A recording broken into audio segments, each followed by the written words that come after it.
Hello everyone. So today I'll be telling you a bit about muons, what it is, where does it come from, where does it go, and what it tells us.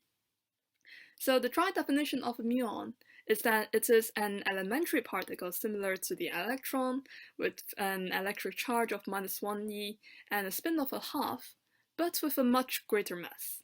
Because of how massive it is, it tends to decay away in about 2 microseconds once it's created into an electron and a pair of neutrinos. Neutrinos are very fascinating, but its life story is just another story to tell.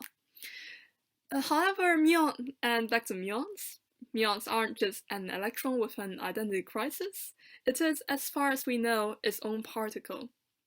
If it was just simply a heavier or an excited electron, muon would have decayed away into an electron and a photon. Just like how an excited atom would decay into a photon and a stable state atom, case in point being luminescence. However, muons are not known to do that. In fact, physicists at the MEG experiment have looked deep and hard into this reaction to see whether it's possible, and the possibility of muon becoming an electron and a photon is just so small that even if you have your own little muon creator that will generate 1 muon per second for an eternity, let's say, you won't be able to see this reaction in at least 60,000 years.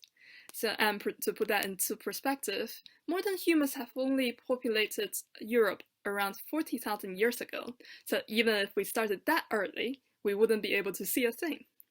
However, that's not an excuse to stop the physicists to search for it, and there are many experimental efforts to see whether that's the case, as it would be very exciting to see.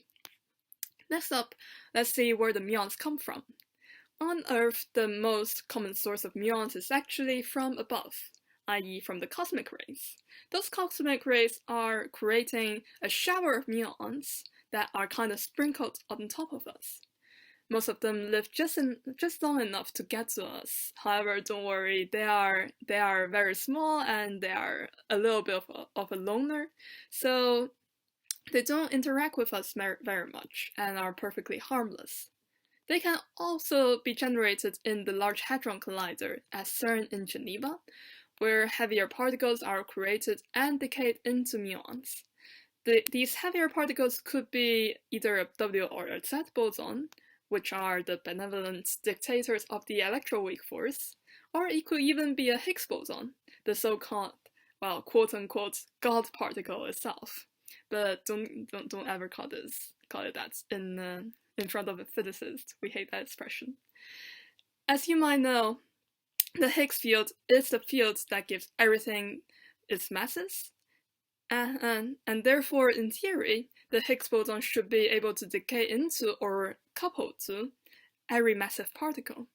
And for the case of muons, we actually haven't seen this until 2 months ago. That is, for all the future watchers, the August of 2020. However, such measurements are crucially important for our understanding on whether our theory is correct, how the Higgs boson work, and maybe some insight into why muons are so much different from electrons.